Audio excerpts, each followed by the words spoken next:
That one lack of accomplishment really made his distribution subservient to Apple and Google. And as a Yeah. byproduct of that, he lost the ability to control the marketplaces. He had to follow their rules, and really it governed his growth. What does the future hold for Facebook? Hello and welcome to Tech First. My name is John Koetsier.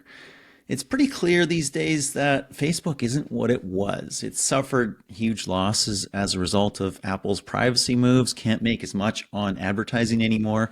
It suffered maybe just as big losses thanks to Zuckerberg's M project, the metaverse, that he changed the whole company name for and is now kind of reversing to some extent. They hired too much during COVID, they fired some after that. Now they're going through another round of, I think, 12,000 layoffs, and not at one fell swoop in a long, drawn out process, which is the worst way to let go of people. Everybody's thinking, do I still have a job? What is going on? To chat, we've got Brian Bowman. He's an investor. He's focused on generative AI right now, but he's been in the user acquisition ad space and multiple other spaces. He's a serial entrepreneur, former Yahoo executive, former CEO of consumer acquisition, and doing whatever comes natural to him now, which is fun and investing and growing stuff. Welcome, Brian.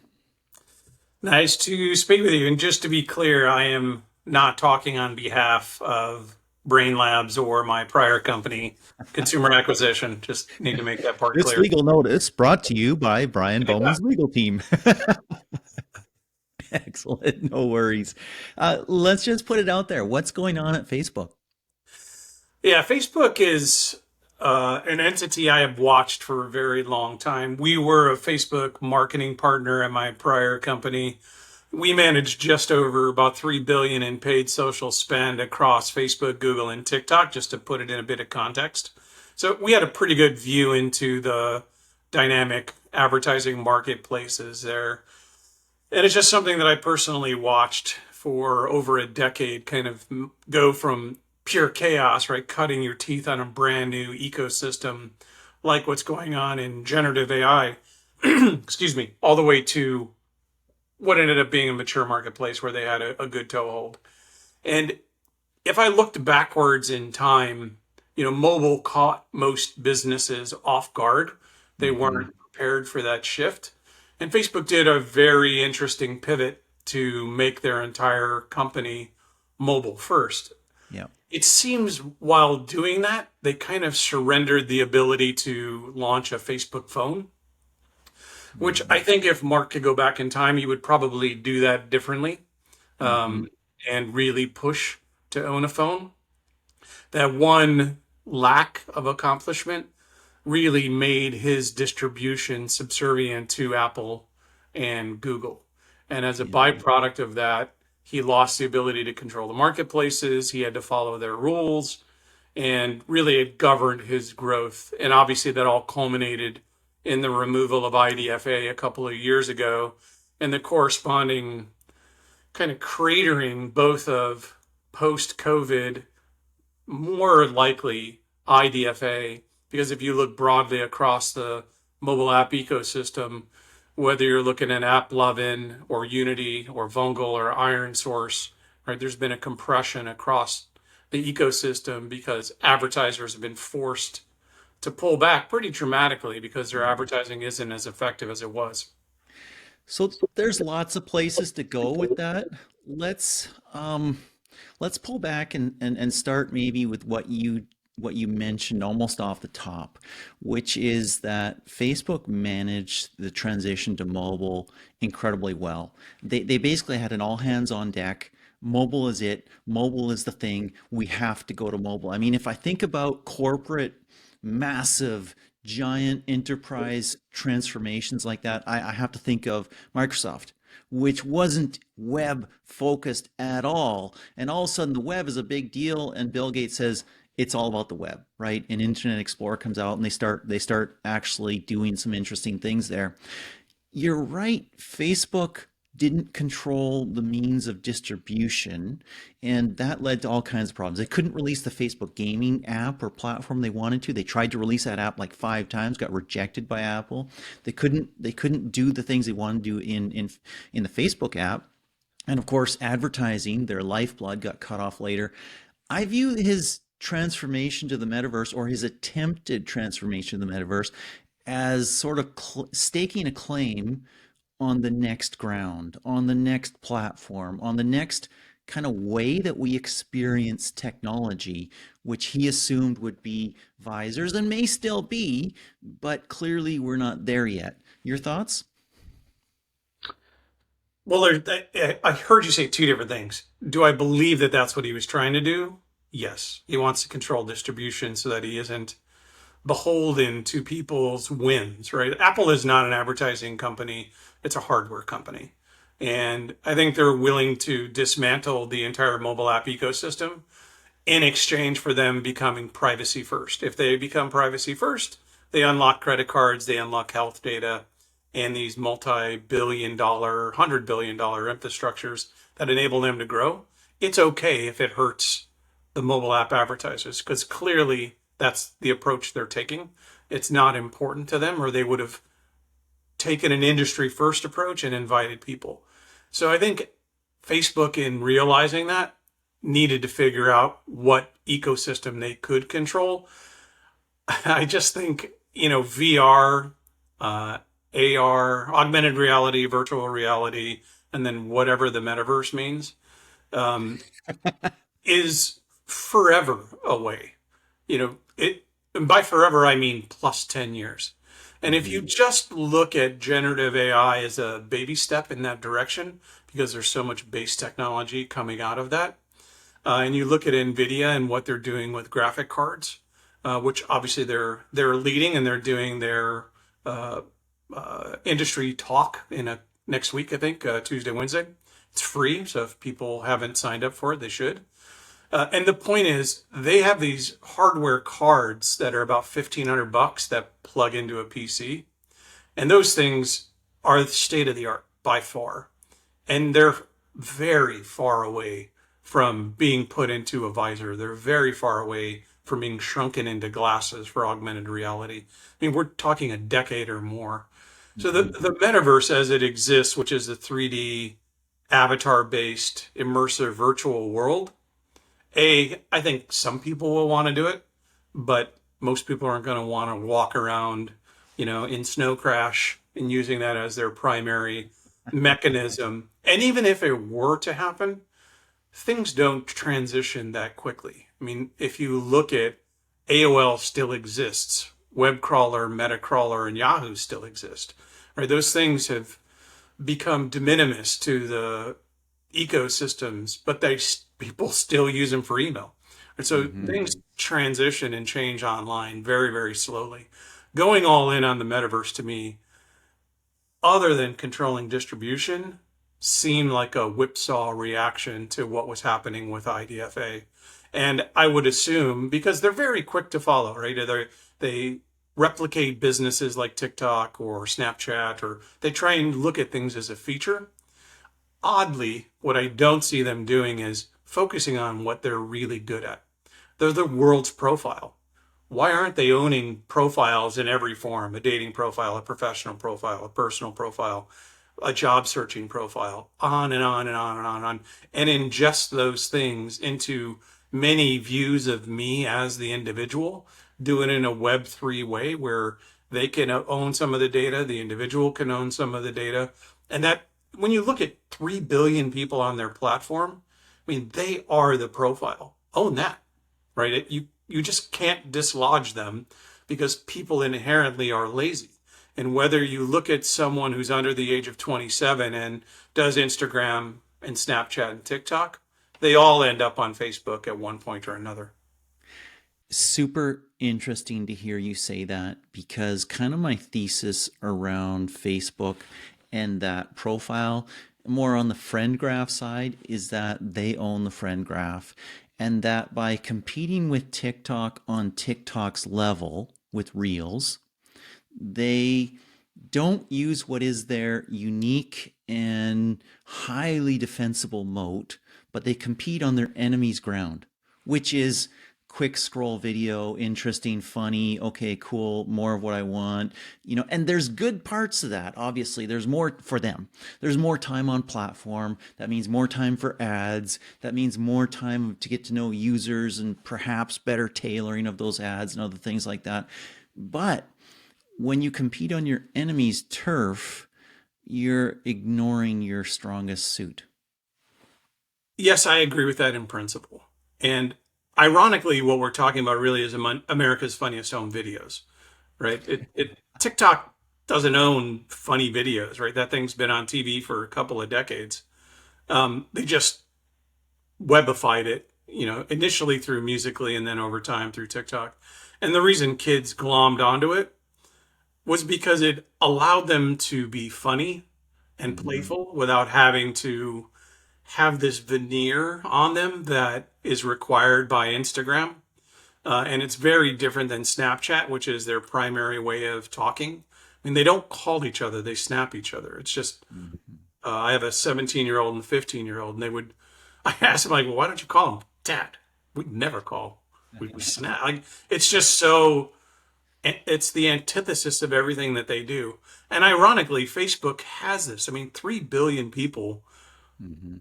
it's all there. They just have to snap it together in ways that make sense. I understand their EdgeRank algorithm isn't built for doing display of that type of content, but I think you could have a multimodal approach where if I'm doing LinkedIn style business networking on the Facebook clone of a professional service, it would be a different algorithm than if I were doing dating, and a different algorithm if I were doing something that's America's Funniest Home Video style. So just understanding the user experience from the base of what the profile and the user is looking for, no one is going to come in and disintermediate them, because you would have to replicate all of those friend and connections that are Mm-hmm. decades in the making. I mean, it's just very difficult to do. The other thing that comes to mind when you bring up that topic is the age old question: do you put individual things in individual apps, or do you put it all together? Maybe mute yourself again. Because if you scroll TikTok, it's incredibly simple. The main mechanic, user mechanic, is a thumb scroll. That's pretty much it. You can do that and maybe a double tap here or there, whatever, and you can go. And you can do that in Instagram as well, right? But if you look at the main Facebook app, it's unbelievably complicated. I actually calculated one point, I think about half a year ago, how many different things you could do from the main screen of the Facebook app, and I was up to 25 or something like that. And there's literally, you get old people who are Facebook is supposed to be for on there, and they don't know what to do, and they click around and they get lost and they're wondering what's going on. And so you think, hey, Facebook can do this, but they need to separate it. I'll let you comment on, I'd love to hear your comment on that, but I also want to just inject one thing, which I just heard today, which the rumor is that the Biden administration is telling ByteDance, sell TikTok to an American company or we're going to ban it. And that's from Reuters, that's in the Wall Street Journal. So it's a pretty highly sourced, seems fairly reliable, still rumor stage, but fairly reliable. And you wonder if Facebook would be allowed to acquire it. So two fairly different things there. Let me try and play with them a little bit. Um, by old, let's call people over the age of 30. So, um, so what happens, I think, because I used to run product strategy at Match, it's a very similar thing. Young people don't need a dating site because they're active and they're out and they're meeting people all the time. By the time you graduate college and you give yourself 2 or 3 years, let's say you're about 27, your friends start getting married, they start getting engaged, and that's when your head kind of turns. You're like, huh, maybe I should get serious. That's when people start using dating services, is around the age of 27, 28. And then it takes off from there. And it's very similar to social networking, which is for all reasons, right? You don't want your kids heavily using Facebook because then they see all your stuff. So that the world's being apart is actually a good thing. But Mhm. eventually, when you get engaged and start having kids, and you want people to see your baby photos, your aunts and uncles and grandparents are not going to run onto another social network. So you got to go where that lift is, and that's all Facebook. So like it is the social glue of the internet, and I just don't see that changing unless it collapses, which again, I don't see that happening either. It's too important of a kind of social infrastructure for it to ever go away. And it's very different than what I think MySpace built because Facebook was real identity and Facebook and MySpace was fake. Hmm. So just fundamentally in the user experience, it's unique. On the TikTok side, I looked it up. I think it's something like Google, Amazon, TikTok, Snap, Facebook. All of these things are banned in China. Why do we allow any, and I mean any Chinese apps in America if we don't have a level playing field competitively in the Chinese market? Why are we allowing them to have a toehold in our market when they just put up a huge wall and say, sorry, you can't use it at all? So that's question number one. Like, just competitively, it makes no sense that we would allow that. Secondarily, the user experience of a kid under the age of 18 on TikTok is more educational based in China, and it's not social networking based. They realize the damage that social networking can do to a young person, which is why they protect them from that. I mean, there's all kinds of research that shows how negatively young people perceive themselves when they use Instagram a lot or when they use Snapchat a lot, and that it should be restricted until they're 18 and they're older. And I've seen that in the kids who I interact with, the friends of my daughters from high school. I mean, it really is a level of scrutiny that thankfully we never had as kids because Hmm. it's pretty Hmm. tough. So Hmm. competitively, I don't understand why we allow it. Socially, the Chinese may be onto something and trying to protect their children, and we're not doing the same thing. Yeah. I have a bit of a different take on TikTok, not on the competitive side. I 100% agree. Hey, if China's a closed market and they don't let others in, why are we letting their apps in? I saw the other day, and my numbers might be a little off, but directionally I'm there. Four of the top 10 global publishers now are based in China. And we're talking games at this point. Uh, four of the top 10 mobile games publishers are based in China. They're bringing in billions from outside markets into China. Well, great for them, but the Chinese market is closed except to, a few games, a handful a year, and maybe 15 movies a year, 30 movies a year that they allow in and stuff like that. So it's not a level playing field. And from that point alone, from a fairness point alone, you could totally say, "Hey, screw it. You're done, out of here, not happening." Now, it's on a billion devices outside of China, the TikTok app already. So unless you're going to force Apple and Google to remove it, which is a crazy, crazy, just imagine what could go on with that kind of power that a government has, it's going to be big for quite some time. So that's interesting. But where I differ a little bit is I don't see TikTok as social. I see it as entertainment, short video. You don't really have a friend graph there. It's more of a Instagram follow graph, the way young people use Instagram, although they do connect their friends there. So that's a little difference there, but fundamentally I agree with you on the big issue of competition. I want to get back to Facebook. And I wonder what's next for Facebook. And I wonder what's next for Mark Zuckerberg. I mean, just imagine Mark Zuckerberg at 18 and what he wanted to do and what he wanted to spend his life on. Do you think that he's happy spending his life in regulatory hell, spending his life cutting people here, being the big boss of a giant enterprise? It seems like an awful existence for somebody who probably just wanted to create cool stuff. But he's got to take it somewhere.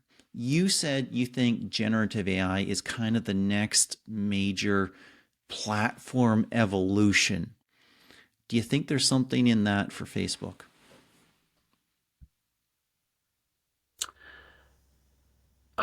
It's a good question.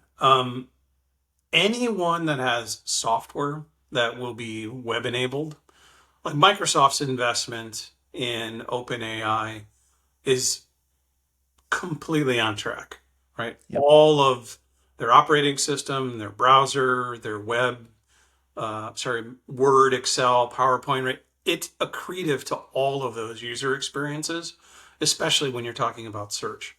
And it's a very elegant marriage. Hmm. Facebook, I tried search back in the day, didn't get very far with it.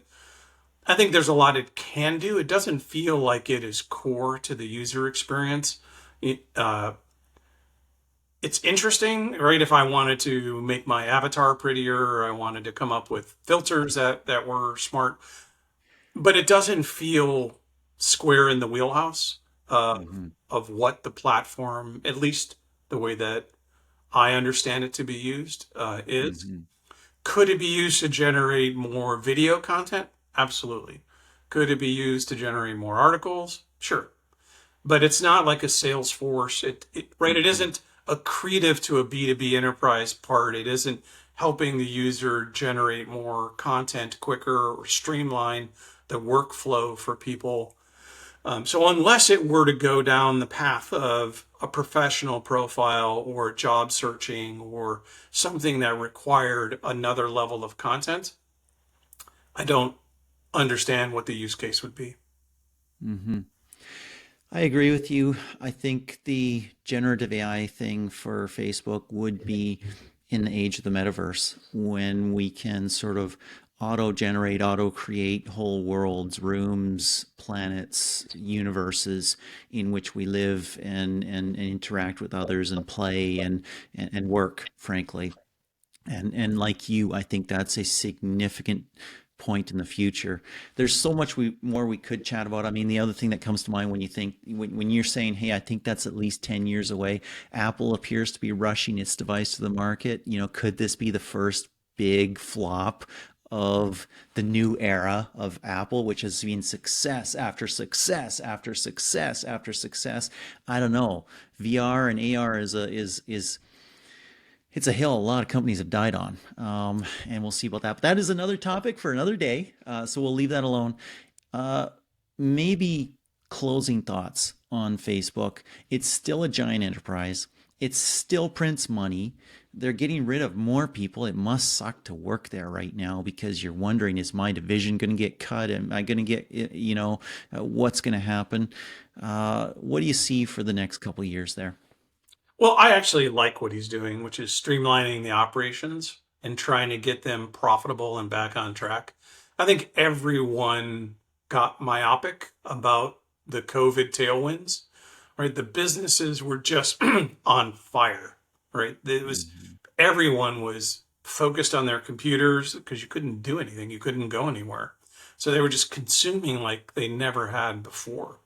So I understand the hiring and trying to use that as a catalyst to move it forward. And I'm glad that they and other companies are right sizing the business for where they are. I think we're in a transition. But to me, watching generative AI, and by the way, one thing that may be interesting for Facebook is if they allow smarter, easier ads to be generated. So the creative becomes much easier for a company because it's generated by AI than having to go out and hire marketing people. That would be a big win for them. Mhm. Um, Mhm. what I would love to see them do is profiles, profile, Yep. profile, profile. I mean, if Yep. if you think about owning LinkedIn, why doesn't anyone compete with them? If you think about the entire dating infrastructure, Facebook did kind of a half-assed dating solution. There's they literally know the entire planet and who is because that's like their first feature. Are you single, married, divorced? Like, what is your relationship status? They know. And the Yep. ability to launch a very robust dating service. To your earlier point that I don't think I answered, I would be thoughtful in terms of I obviously would not mix dating and professional or dating and personal. Mhm. It should be a separate infrastructure, but you should be able to, with a flick of a button, look over the fence if I allow you to say, who do we know personally in common? So that I can call someone and say, is this person a weirdo? Or should I go out on a date with them? And the same is true professionally. Should I pick them up? Because the way I've used LinkedIn, I have like 12,000 connections or something. I'm connected to a ton of people that I don't know, but I used it for B2B marketing purposes, which I know a lot of people do. So Hmm. the vitality of that graph became more and more polluted with my desire to kind of reach out and build more business. They have a unique opportunity to do something based on a true graph and to allow that graph to become the foundation of Web3. It's a beachhead for them. I can't even think of an idea of who would compete with that. Maybe Hmm. Apple and Google if they really flexed hard over a period of 10 years and tried to build You up the can't be in my family. You're Android. It's, right, it's hard. And that's the yeah. point. So if the profiles are hard and it's unique for them, I really don't get not tripling down on that and using it as a way to say, I'm now going to enter job searching. I am now going to enter these other verticals, but I'm going to do it profile first. Does it become more cumbersome as you kind of click through? Like, I don't like the disintermediation of Facebook Messenger from Facebook, but I think that was done to give it another million user, whatever, 100 million user app. It obviously was not the best user experience. So I think you have to be thoughtful about it. But I don't know who can compete with them if you look across the ecosystem today. Yeah. I think that's fairly accurate. And I think Facebook has an idea already and examples of federating or putting firewalls between products. If you look at Facebook Marketplace, you can choose show this on my profile or not, right? And you can have similar things in other places. There's a lot there. It's hard to change big ships. It's hard to turn them around. So we'll see what happens. But thank you for spending this time. You bet. Appreciate the opportunity.